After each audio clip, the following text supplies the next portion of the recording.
Lo tenemos al doctor Omar Maluk con nosotros. Saludamos, bueno, ya de forma oficial, aunque ya saludamos con el asambleísta Javier Lazo para conversar sobre este tema que sin duda alguna ha conmocionado a todo el mundo. 12 días, doctor, de guerra en Medio Oriente, Irán, Israel. Y la pregunta inicial es saber, ¿realmente este conflicto viene por creencia o bases bíblicas? No, Carlita. Buenos días, Jaime. No es bíblico esto. Okay. Comenzando porque los musulmanes no existían antes de Cristo. Aquellos que han salido a decir que este es un problema bíblico realmente no saben lo que están diciendo. Los musulmanes recién existen 4 siglos después de Jesucristo. Entonces, no podemos decir que esto es bíblico. Por otro lado, el movimiento sionista internacional, que es al que pertenece Benjamín Netanyahu, es un movimiento de origen ucraniano, como lo es Zelensky. Zelensky de esos orígenes. ¿Y por qué de origen ucraniano? Porque había un pueblo házaro, hazaríes le decían, hazaríes o házaros, que existieron allá en Europa, en la Europa de Rusia, de Ucrania, de ese gran imperio zar, que luego migraron a Europa y se establecieron fundamentalmente en Austria y en Alemania. Ahí su primer mentalizador, un házaro, hazarí, Teodoro Herz, exactamente, fue el pensador de que quienes tenían la religión judía tenían que tener un estado propio. Quienes tenían la religión judía, no quienes eran judíos de nacimiento. Sino su religión. Su religión, porque este pueblo házaro adoptó la religión judía cuando vivían allá en Ucrania y la cogieron como religión propia, como muchos rusos adquirieron la religión ortodoxa y como muchos otros ucranianos adquirieron la religión católica.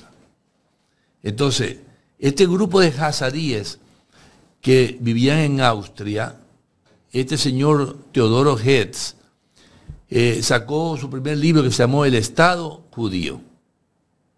El Estado Judío es el primer lanzamiento del sionismo internacional en el año 1897. Y coincidencia, porque vamos a ver más adelante la coincidencia con los fines de cada guerra, en el año 1917, cuando se acaba la Primera Guerra Mundial, es decir, pierde Austria, el imperio austrohúngaro pierde la guerra con Francia, Alemania e Inglaterra, nace la primera convención internacional del sionismo. A ver, después del 14 al 17 termina la Primera Guerra Mundial y nace la primera convención, o sea, se conforman oficialmente. Oficialmente en un organismo de convención mundial. Okay. Los judíos, bajo este concepto respaldado por esta teoría de Teodoro Herz del Estado judío, y se realiza la primera convención internacional judía del mundo, 1917. Cuando termina la guerra, Francia se queda... Ok, pero se reúnen en la convención y ¿cuál era el objetivo? Una vez que... Crear un Estado judío. Ese era el objetivo principal. Exactamente, crear un Estado. ¿En qué territorios? Para los judíos. Ahí se hablaba de Sudáfrica, de la Patagonia Argentina y de Palestina. Habían 3 opciones. Viene el mandato inglés, porque los ingleses se quedaron en Palestina y gobernaron Palestina y Jordania. Por eso que la mayoría de los reyes de Jordania son formados en Inglaterra y tienen una tendencia inglesa. Y la mayoría de los sirios y libaneses que estaban bajo el protectorado francés fueron formados en Francia. Por eso que tú encuentras muchos libaneses con apellidos franceses o con nombres franceses. Rechouan, ¿no? Etcétera, ¿no? Son de origen francés. Mi papá se llama Mauricio, porque fue educado en un colegio francés y le decían Maurice.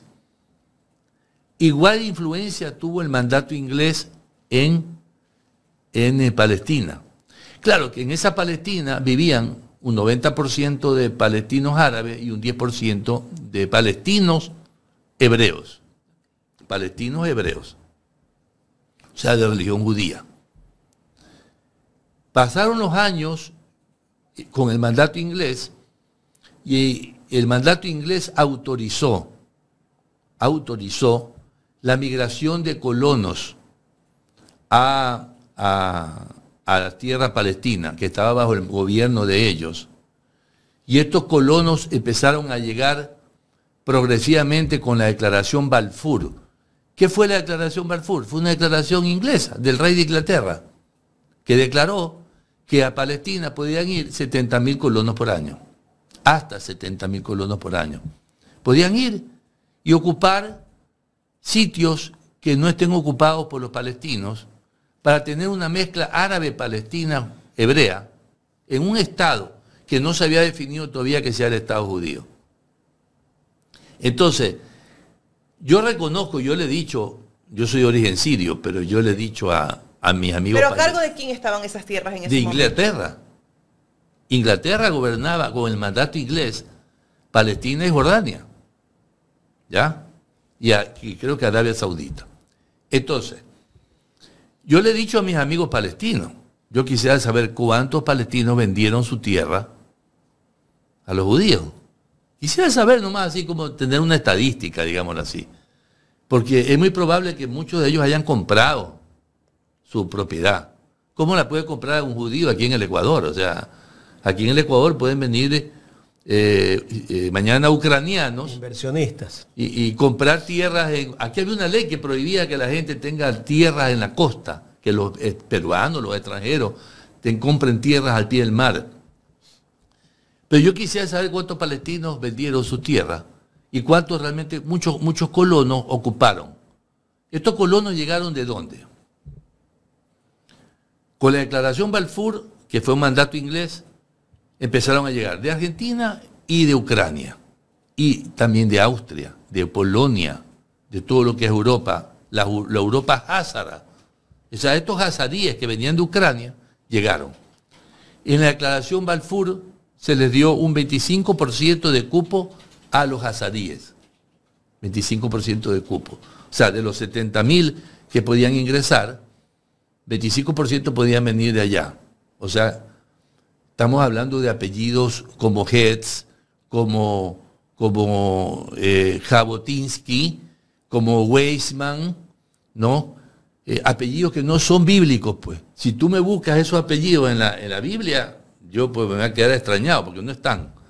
O sea, apellidos rusos, ucranianos, en Israel, bajo la religión judía, que no son apellidos bíblicos. O sea, no son Abraham, no son Jacob, no son apellidos, no son, qué sé yo, Maluk, ¿no? Porque hasta Maluk está en la Biblia, ¿no? En Nehemías 9, 10 y 11, por el que lo quiere buscar, que bajaron con Zorobabel y Edras a fundar el templo de Jerusalén, de Damasco, sirios que vinieron a fundar el templo de Jerusalén.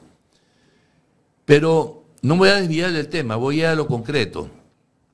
Lo concreto que 25% de estos 70.000 vinieron de allá. Pero con el tiempo esta declaración Balfour fue violada. Fue violada y empezaron a aumentar la cantidad. O sea, ya no eran 70.000 al año, sino que llegaron a ser 100.000, 120.000 al año.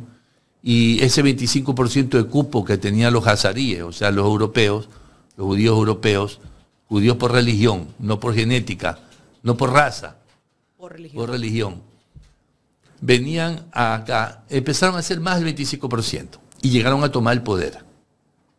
En el año 1947 se termina la Segunda Guerra Mundial. Fíjate, cuando se terminó la Primera Guerra Mundial, se estableció la declaración Balfour, ¿no? Y para que puedan ingresar los palestinos, perdón, los judíos a Palestina. Y cuando termina la Segunda Guerra Mundial, se autoriza en la creación del Estado de Israel. ¿Y cómo se autorizó? ¿Quién creó el Estado de Israel? Esto es interesante. Porque en la ONU, porque como ya habían guerras entre árabes y judíos y hebreos, habían guerras ahí en Palestina, la ONU asumió esta responsabilidad que no le competía, pero ya, bueno, vamos a resolver este problema. Y la ONU se mete y hace un plano. Y dice, esta es mi sugerencia, este es mi menú, mi sugerencia, aquí está el mapa. Geográfico para poderlos dividir en dos estados. Pero no decidió, sugirió. Inglaterra coge ese plano, ¿ya? Y lo pone sobre la mesa. Y oh sorpresa, un día antes de que Inglaterra se retire de Palestina, o sea, cuando se acabó el mandato inglés, un día antes, el día anterior, a que se retire Inglaterra, Ben Gurión declara la creación del Estado de Israel en las tierras de ese plano. Ahora, ¿cómo se construyó ese plano? Se construyó, a ver, aquí hay colonos judíos, bueno, esta parte de aquí, hicieron una bola aquí. Favoreciendo a unos, sí, perjudicando a otros. Aquí hay otros colonos judíos. Doctor, tengo una inquietud. Y hagamos este mapa. Tengo una inquietud. Entonces ahí se creó el Estado de Israel. Ahí estamos en la primera etapa de esto, ¿no? Pero se creó ¿cómo? Por declaración de Ben Gurión. Propia de él. Por ellos. O sea que mañana los del Chota, los del Valle del Chota, deciden crear un Estado del Chota. Y lo crean. Dicen, sale ahí Agustín Delgado y dice, se crea el Estado del Chota. Y ya, vamos a la guerra contra ellos. ¿No? Sí, a ver, tengo una inquietud de Raúl Zacoto. Me dice, pregunta para el doctor Maluk, don Jaime. ¿Los házaros son A, tribu de Dan, B, de las tribus perdidas o C, ninguna? Ellos dicen que son de Dan, otros dicen que son perdidas, pero bueno, ¿qué tan perdidos están para que se hayan ido hasta Ucrania, no? O sea, ni ellos mismos saben. Yo creo que ni ellos mismos lo saben. Ni ellos mismos saben, claro. Además, que si fueran de los de la tribu de Dan, tuvieran nombres hebreos, ¿no? ¿Tú cómo le pondrías a tu hijo si fuera de la tribu de Dan? Le pondrías Abraham, le pondrías Isaac, le pondrías Jacob, pero se llaman Jabotinsky, Weizmann. No veo yo un enlace, pero bueno, hay quienes dicen que doctor, son de la tribu de Dan. Podemos ir entrando ya al tema, claro, vamos al tema del conflicto.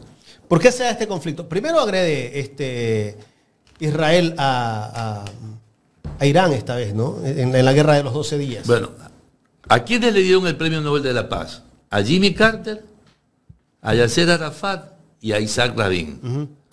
Increíble. El presidente de los Estados Unidos, que es lo que pretende Donald Trump ahora tener que le den el premio de la Paz. Presidente de los Estados Unidos, un líder guerrillero y luchador israelita como Isaac Rabin, y Yasser Arafat, un guerrillero, un terrorista, o sea, un tipo luchador también. ¿Y por qué le dieron el Premio Nobel de la Paz? Porque cogieron este plano y dijeron, bueno, señores, aquí vamos a unir Gaza con Cisjordania, y Cisjordania y Gaza hacen una L así, pasan por un pedazo de Jerusalén, en la zona musulmana, y ya, esto sería Palestina y esto acá sería Israel. Se acabó. Le dieron el Premio Nobel de la Paz, bien merecido. Y yo estoy totalmente de acuerdo con esa resolución. Yo. ¿Pero por qué después no se los quería reconocer? Porque lo reconocieron los de Cisjordania. Pero les pusieron policía israelita. No le dieron autonomía de seguridad. Ellos tienen policía, ellos tienen militares israelitas en su territorio, en Cisjordania. Pero los de Gaza no quisieron eso. Los de Gaza dijeron no, aquí es autonomía total, y empezaron los conflictos. Entonces ahí empezó la guerra Israel-Gaza. No Israel-Cisjordania, Israel-Gaza. En Cisjordania el problema es que seguían mandando colonos, anda y coloniza eso. Es la típica estrategia de Israel, de mandar colonos y con el poder militar dejarlos ahí. En Gaza fue otro problema. Gaza es una tierra que da al Mediterráneo. Y podría ser un paraíso como Dubái y como todo eso, porque tiene un acceso al Mediterráneo que le da un poder muy importante desde el punto de vista turístico. Yo pienso que Israel quiere tomar Gaza y lo quiere tomar para ampliarse, porque estamos hablando de un estado del tamaño de la provincia de Santa Elena. Israel. Es pequeño. Yo lo he recorrido completo, lo he dado vuelta completo, del estado de la provincia de Santa Elena. Y tiene 10 millones de habitantes. Está bastante poblado. Ya tú te podrás dar cuenta del problema. O sea, claro, este no es un problema bíblico. Pues. Cuando vienen estos pseudoanalistas a decir, es que esto es un problema de que los musulmanes descienden de Abraham, de Ismael, y los judíos descienden de Isaac. Esto no es un problema bíblico. El pueblo elegido por... No, nada que ver. Esto es un problema geopolítico. Ellos tienen 10 millones de personas en una provincia, en un estado como la península de Santa Elena. Ya no cabe más gente allí. Ya no cabe más gente. Entonces ellos tienen que expandirse. Pero matando gente. Ese es el problema. A punta de bala. Cuando entra Irán en la guerra, no es que entra Irán en la guerra, sino que Irán reclama los derechos de Gaza. Dicen, paren el fuego, paren los ataques, porque han matado 50.000 niños, han matado 20.000 mujeres y ya está devastado, ya no queda nada. Ya esto es un genocidio, no solamente dicho por Irán, todo el mundo dice que es un genocidio. Entonces, paren, o nosotros nos veremos obligados a intervenir. Y entonces ahí se le aparece el fantasma este del holocausto a Benjamín Netanyahu. ¿Cuál es el fantasma del holocausto? Algún día me van a tirar una bomba atómica encima. Y retoma Netanyahu el concepto este de que los iraníes están en el proceso de enriquecimiento de uranio. Lo mismo de Irak. Y no encontraron nada en Irak. Cuando atacaron Irak, ¿cuál fue el argumento? Que estaban enriqueciendo uranio para tener una bomba. ¿Y qué encontraron? Nada. Devastaron Irak. Las bases americanas se posesionaron en Irak, tienen dos bases. Pero ellos hablan de los servicios de inteligencia de ellos que les decían que estaban en ese proceso de construcción. Bueno, a mí también me dicen mi servicio de inteligencia, muchas cosas. Pero ¿cómo, o sea, cómo lo toman ellos? Es más bien percepción propia de ellos que... Irán es una cultura milenaria. Irán no le va a tirar una bomba atómica a nadie en la cabeza. Irán es una cultura milenaria. O sea, ellos, hasta la forma en que se expresan, mira cómo son. Tienen una cultura distinta. Totalmente distinta. Ellos no son árabes. Es que hay una confusión en creer que los persas son árabes. Los persas son persas. Pertenecen a la cultura del Khan. ¿Cuántos años tienen ellos? 3.000 años, 4.000 años. Vamos a dónde pertenecen los persas. Los persas pertenecen a los An. Afganistán, Turquistán, Uzbekistán, Azerbaiyán, Turcomán, Turquistán, Irán, Pakistán. Es la cultura de los Han. Irak. Irak ya es árabe.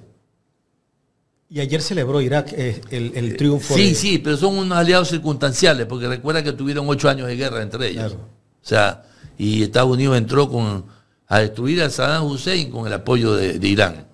O sea, eran enemigos los dos, 8 años de guerra. De Persia, de Irán a la derecha está la cultura de los Han, de Khan. Acuérdate cuando los mongoles llegaron. ¿Quién los enfrentó a los mongoles? ¿Quién es el que le gana la batalla a los mongoles? No fueron los egipcios, no fueron los árabes, no fueron los persas. Los que le ganan la batalla a los mongoles, Beibas. Acuérdense en este nombre, búsquenlo en internet. Beibas. Beibas, un ucraniano,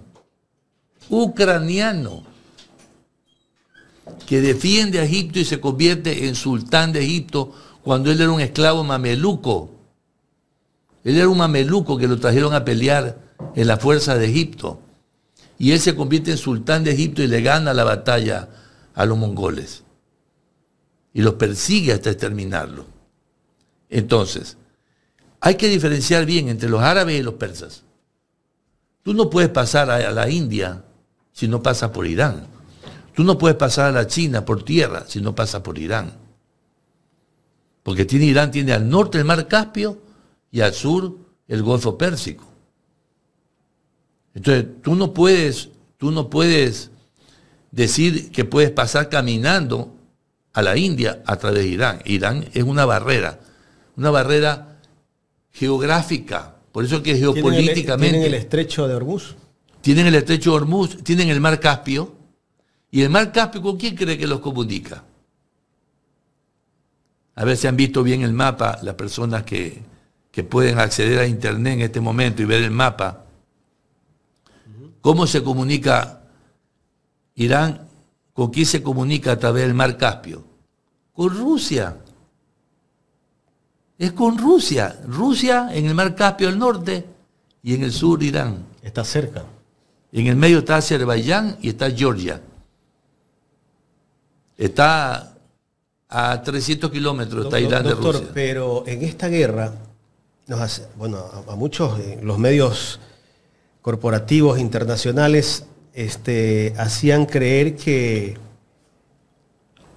Israel estaba ganando la guerra y que la guerra la tenía ganada y que se iba a meter Israel hasta Irán. Y vamos a eso. Lo lógico era que Israel gane la guerra. Porque eso tiene el armamento. No solamente eso, sino que Irán no tiene fuerza aérea, que es un error. Tiene los misiles. Tiene los misiles, pero es un error no tener fuerza aérea. Pakistán tiene más fuerza aérea que Israel. Pakistán es uno de los más fuertes en el mundo en fuerza aérea, ¿no? Aviones chinos de última generación. Irán no tiene. No tiene. Lo más lógico es que vayan los aviones F-35 y bombardeen. Pero no contaban ellos con la potencia misilística. Ahí viene el tema. Yo tengo amigos míos israelitas que pertenecen inclusive al servicio de inteligencia que me han dicho, Omar, se le van a acabar los misiles.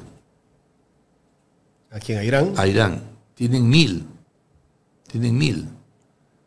Cuando ya habían mandado 1500, vieron, creo que tiene 2000.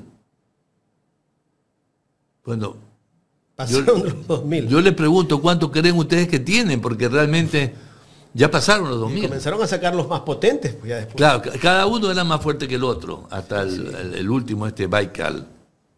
El Baikal que sacaron. Irán les dio en el corazón también, ¿no? Destruyó. Exacto. Entonces, si vamos a quién ganó la guerra, ¿quién atacó primero? Israel. Israel fue el que... Israel fue y bombardeó. Ok. Luego vino Irán y lanzó sus misiles. Yo pregunto, ¿quién ganó la guerra? 60 muertos en Israel, 600 muertos en Irán. Ustedes me han de decir, bueno, 600 a 60 es 10 veces. Pero Irán tiene 100 millones. Israel tiene 10 millones. Para redondear, 90 y tanto y 9 puntos y tanto. Podríamos decir casi un empate. Exacto. Desde el punto de vista de los muertos, aquí hay un empate. O sea, 10 a 1 en población, 10 a 1 en muertos. Ok.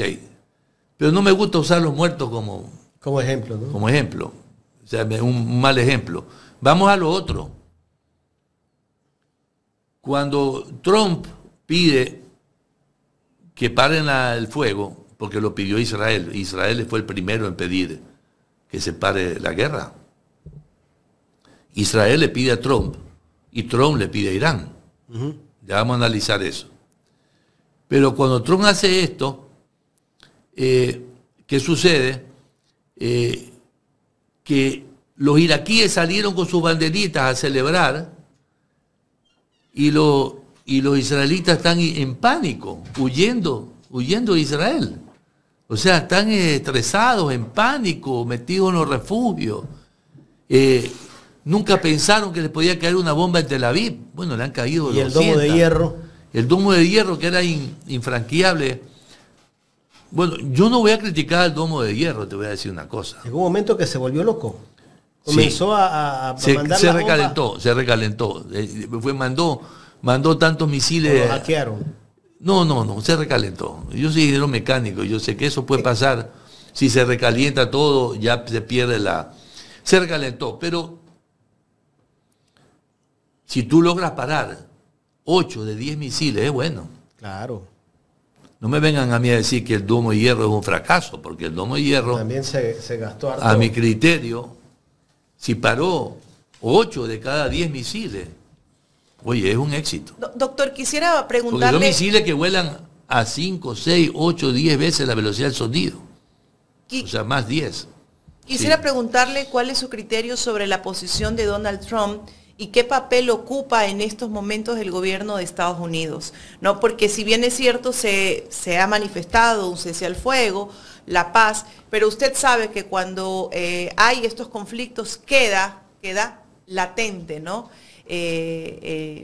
Nuevamente el volver a retomar la guerra y una mínima declaración de cualquiera de los dos países o de un aliado puede desatar nuevamente la guerra. Yo pienso que esta guerra no va a parar nunca. O sea, va a parar el fuego, eso sí. Yo creo que es un alto al fuego. ¿Por qué? Porque Donald Trump, en todo su plan de marketing, porque lo que tiene es un plan de marketing, ¿no? Él es puro marketing, ¿no? No me extrañaría que ande detrás del Premio Nobel de la Paz, como Jimmy Carter. Pero en todo su plan de marketing se olvidó de un pequeño detalle, que es el más grande de todos. ¿Cuál? Se olvidó de Gaza. La cantidad de niños. A Gaza la siguen bombardeando. Así es. O sea, parar el fuego entre Irán y Israel. ¿Y Gaza? O sea, Gaza sigue muriendo, siguen bombardeando Gaza. Entonces, ahí, eso es suficiente para que no le den el Premio Nobel de la Paz, con el debido respeto de Donald Trump. Okay. Porque si él hubiera sido realmente merecedor de ese premio, si fuera merecedor de ese premio, lo hubiera logrado si logra la paz en el retiro de Gaza. O sea, si logra que se suspenda el fuego en Gaza y que los israelitas se retiren de Gaza. Y que le dejen llegar la ayuda humanitaria. Ahí sí, mi respeto, hasta yo mismo le firmaba el diploma. ¿No? Pero si se olvidó de Gaza, entonces, en estos momentos, ¿qué es lo que sucede?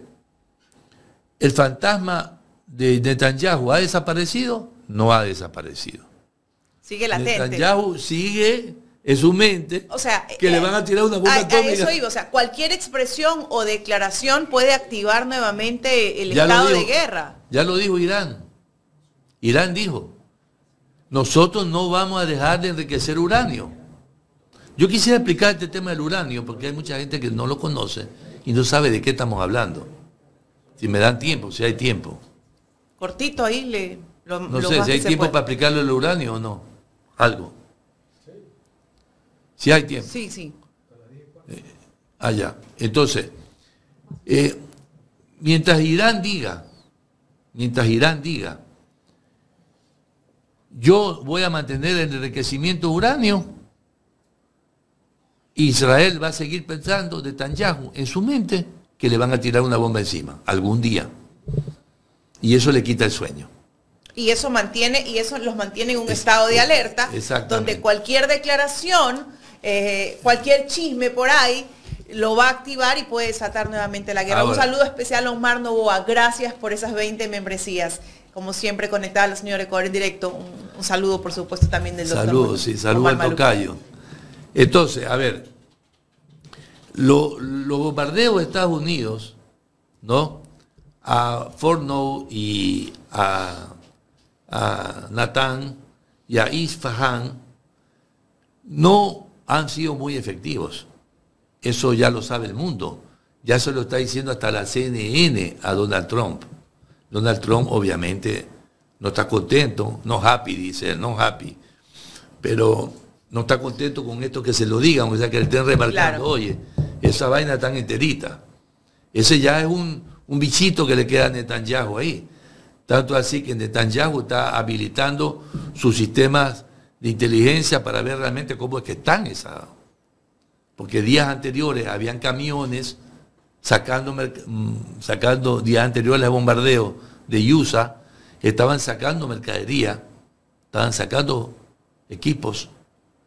Y también después de eso aparecieron unos tractores, como 20 tractores, cerrando los túneles. Antes del bombardeo ya estaban cerrando los túneles. Entonces ahí queda el bichito, ¿qué pasó aquí? ¿No? ¿Realmente esta bomba provocó un terremoto que todo se destruyó adentro? ¿O esta bomba solamente rompió la cordillera y adentro, la cúpula de hierro que tiene adentro, tiene una cúpula de hierro, la cueva, los túneles, están intactos, o sea, está todo intacto? Entonces, si Irán se demora un año en producir 1000 misiles, en 2 años va a tener 2000 misiles más. ¿Estamos de acuerdo en eso? Ahora, vamos al uranio. Isfahán, Fordo y Natán son enriquecedoras de uranio, ¿no?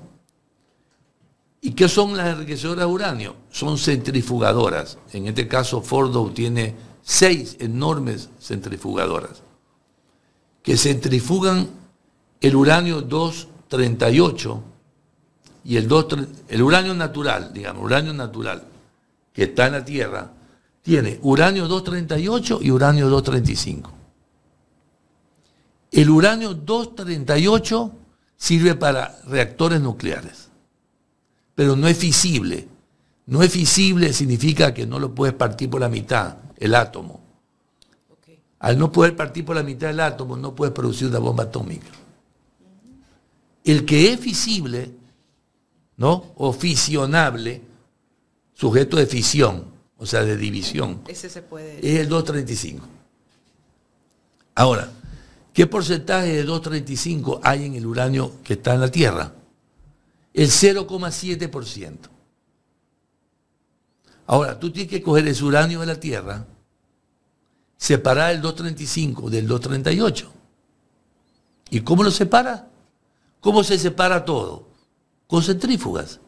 Si tú quieres separar productos químicos, los metes en una centrífuga y unos se van al exterior y otros se quedan adentro. ¿Ya? Procesos normales de centrifugación. Se centrifugan la sangre. Doméstica. Así es. Si quieres separar un huevo en clara y así es, lo centrifugas y se va a ir. También. Ya. Y se divide la clara de la exactamente. Entonces, esas centrifugadoras habían logrado llegar a un 60% de enriquecimiento. Fíjate tú, del 0,7 al 60%. Tienes que darle vuelta. Para llegar al 60%. Luego sacar lo que se separó, llevarte el uranio 228, 238, llevártelo a la generadora reactor nuclear que está en Burche, y Burche que queda al pie del Golfo Pérsico, que no la han bombardeado. ¿Por qué no han bombardeado Burche? No la han bombardeado porque se contamina todo el Golfo, porque ahí hay uranio 238. O sea, al bombardearlo todo eso va a caer sobre Claro, el Golfo. porque cuando tú generas con uranio 238 en una generadora de reactor nuclear, se produce el plutonio.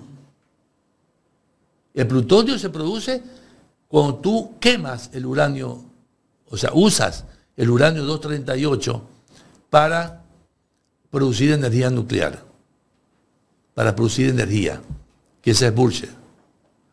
Entonces, donde bombardeaban ahí, todo ese uranio 238 se iba a ir al Golfo Pérsico y se iba a fregar Qatar, Kuwait, Emiratos Árabes Unidos, Arabia Saudita y todos. Por eso no lo bombardearon, no porque no quisieron, porque no podían. Es prohibido. O sea, no destruyeron las plantas nucleares que decía Trump. Sí, destruyeron las enriquecedoras de uranio, las que están arriba, en el medio, que son Isfahán, Natán y Fordo. No las destruyeron, mejor dicho, digo Carlos Vera.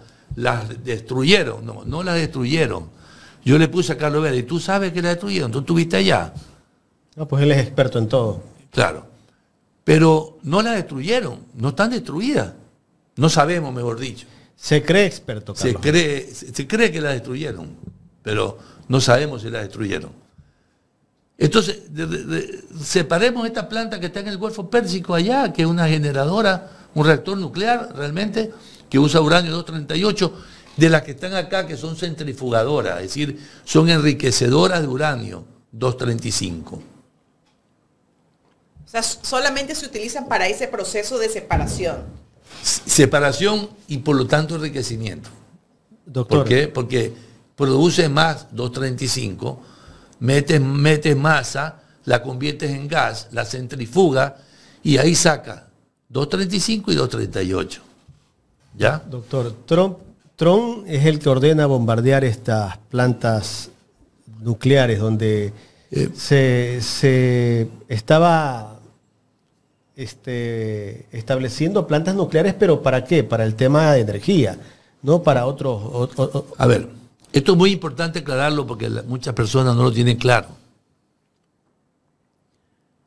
Estados Unidos en el primer gobierno de Trump se separó del acuerdo de no proliferación de armas nucleares. Se separó. ¿Ya? Es que ellos la proliferan. O sea, imagínate que tú ahorita te vas y dices, ya no quiero pertenecer aquí a Ecuador Directo. Y de repente empiezas a criticar lo que aquí se dice. Entonces, Irán, al irse a Estados Unidos, porque Irán primero estaba bajo el control de Alemania. Alemania se separó y vino Estados Unidos. Estados Unidos se separó y se quedó solo Irán con la OIEA, la Organización Internacional de Energía Atómica. El máximo organismo rector. El máximo organismo. Y el máximo organismo los ha tenido monitoreados, medidos. El informe de la OIEA es a favor de Irán. No hay armas atómicas. No están preparando armas atómicas. ¿Y el pretexto de bombardearlo? En la mente de Netanyahu y de muchos judíos están en el 60%, pero el día que lleguen al 90%, ellos podrían coger y formar una bomba nuclear con el 90% uranio 235 enriquecido y por lo tanto nos la van a tirar en la cabeza. Es como que tú veas todos los días a tu vecino y este man algún día me va a pegar, algún día me va a pegar. Están paniqueando. ¿Para qué compró este man ese fierro que tiene ahí? Me va a pegar en la cabeza. Y ya tu paranoia está al nivel que un día te le metes por la ventana y lo atacas primero. Y le pegas un hachazo en la cabeza. Y lo matas. Ya. ¿Qué es lo que hizo Trump? Hay que entenderlo a Trump. Yo lo entiendo. 82 senadores de los 435 más los 100 senadores más los 435 de representantes en Estados Unidos, 82 tienen doble nacionalidad. Americana e israelita. 82. Tienen doble pasaporte, doble nacionalidad. ¿Tú crees que Trump se va a pelear con esos manes? Entonces, lo que hizo Trump, sin consultar al Congreso, obviamente, porque el Senado lo va a respaldar, es emergencia nacional. Emergencia nacional no es. Porque está en otro continente. En emergencia nacional el presidente de la República puede tomar una decisión, pero luego de 48 horas tiene que reportar al Congreso, al Senado, y el Senado le va a deliberar y no puede hacer nada en 60 días. No es que Trump dice yo no quiero bombardear. No puede. Porque tiene que esperar 60 días. Esto es importante analizarlo. No puede volver a bombardear hasta después de 60 días. Porque esto tiene que pasar al Congreso a deliberación.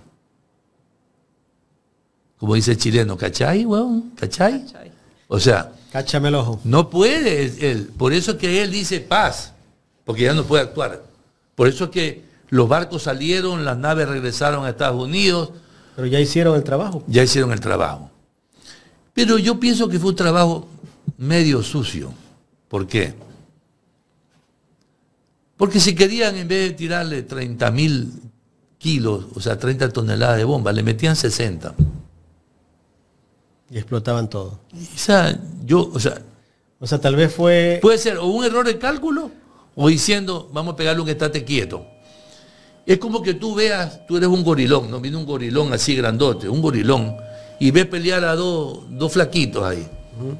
Y se están pegando entre los dos. Y en vez de separarlos así, y cogerlos y ponerlos así, le pega un puñete a uno. Claro. Yo vi esto, a mí me tocó ver esto en New Orleans. Este es el sistema americano, te cuento, ¿ah? Forma parte de la cultura americana. En New Orleans estaban 3 blancos pegándole a un negro. En el festival de Mardi Gras. Y yo vi la pelea, casi yo me iba a meter a favor del negro. Del afro, no se puede decir negro en Estados Unidos, el afroecuatoriano, afroamericano en este caso. Yo me iba a meter, te juro que me iba a meter, de ver la injusticia de 3 blancos pegándole a un negro. Llegó la policía y ¿qué es lo que hizo? Cogió el negro y se lo llevó preso. Los blancos no tenían razón. No le importaba quién tenía la razón. Ellos iban a llevar al que querían llevarse. Doctor, la posición de OTAN. De la OTAN. La posición de la OTAN es vergonzosa. El secretario general de la OTAN, creo que es Marshall, no sé, no me acuerdo el apellido de él. Sí. El secretario general de la OTAN es un sumiso a Estados Unidos, a Donald Trump. Ha perdido Europa total dignidad en este proceso. Salvo España, que es el único país que ha criticado el ataque a Irán y el ataque a Gaza.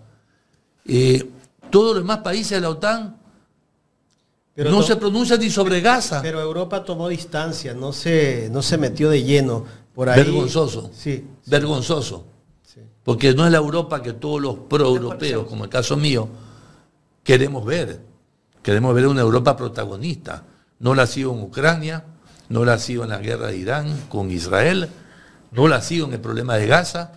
Se han lavado las manos. ¿Y qué pasa? ¿Por qué?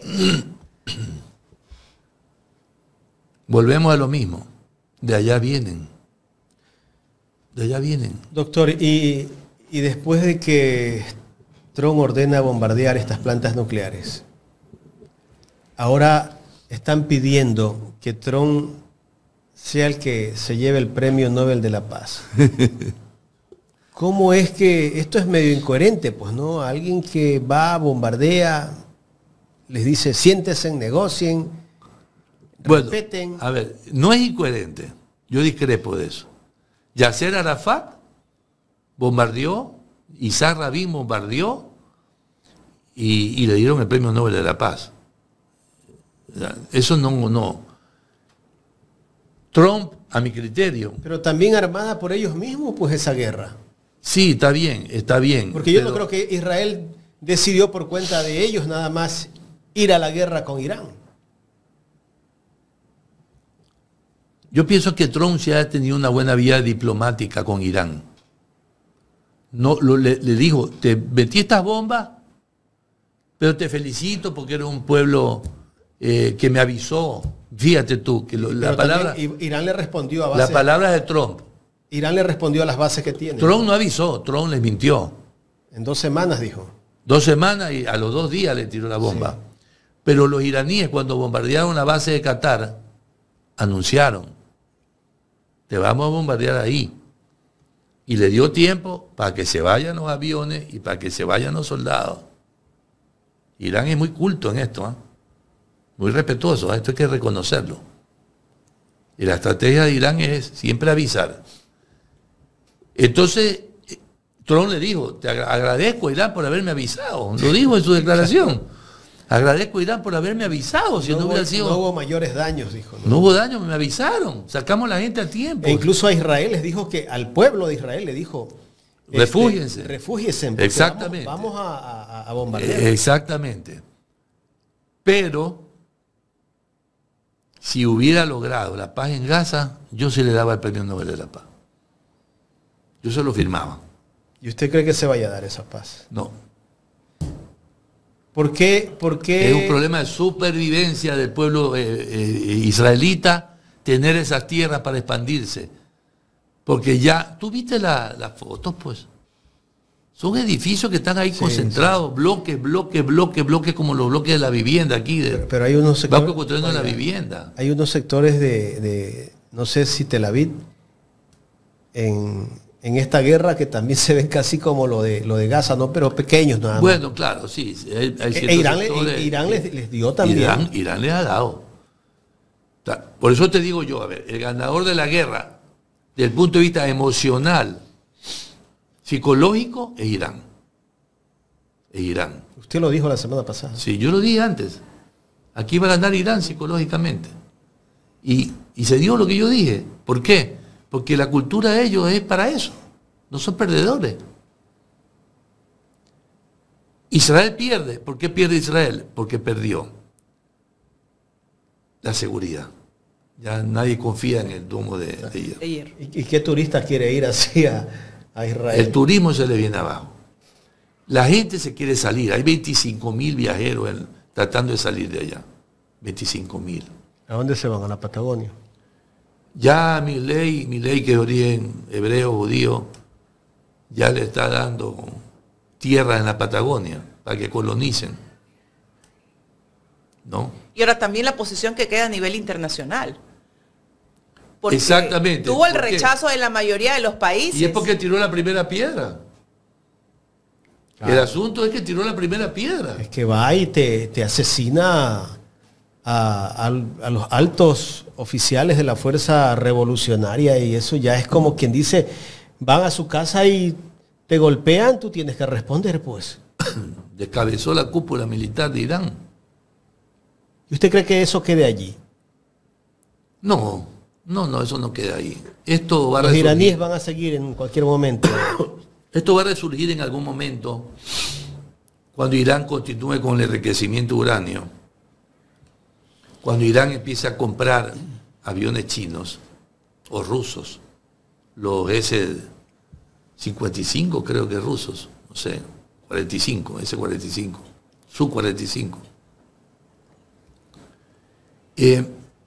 Cuando Irán empieza a tener una aviación poderosa, que debe tenerla en algún momento, y ya tenga misiles y aviación, y se pueda defender en el espacio aéreo, va a empezar a enriquecer uranio de nuevo. Entonces, para mí, Israel está en una encrucijada. ¿Por qué? Porque en el largo plazo, no en el corto plazo, en el largo plazo, la guerra va a ser de misiles. O sea, los aviones van a pasar a la eternidad. Terminó levantando a León dormido. Y si la guerra va a ser de misiles de 2.000, 3.000 kilómetros de distancia, alcance. Están sujetos a que los bombardee Pakistán, Turquía. Recordemos que Erdogan se puso firme. Erdogan dijo, los misiles, paren esto. Los misiles de Irán eran de 2.000 kilómetros que venían. 2.000 kilómetros de distancia. Hablemos de aquí a dónde, a Caracas. No, pues, a Bogotá. 2.000 kilómetros de distancia. De aquí a Arica, a Chile. Es bastante, ¿no? Porque es en recta. Todo pues. Perú. De aquí a Quito son 600 kilómetros. Yo me vine por tierra, de Santiago de Chile hasta Guayaquil. Pero en recta 2.000 kilómetros es cerca. Bueno, es que 2.000 kilómetros son 2.000 kilómetros. Sobre todo cuando va en un bus así, mirando por la ventana. Doctor. Interesante. Bueno, yo les agradezco mucho darme este espacio geopolítico. Sé que por ahí hay algunos que están bien celosos diciendo que hace Omar Maluk hablando de geopolítica. Mándeles un saludo. O sea, habla de estadística, de economía y ahora de geopolítica. Un saludo, mándeles a todos. Y también de ingeniería. Bueno, les mando un saludo a todos. Gracias por la audiencia. La gente del exterior, los mexicanos, de toda parte del mundo. Los ecuatorianos que lo siguen. Ya tienen que estar diciendo los mexicanos el jalife ecuatoriano. Sí. Gracias, doctor Maluk. Muchas gracias.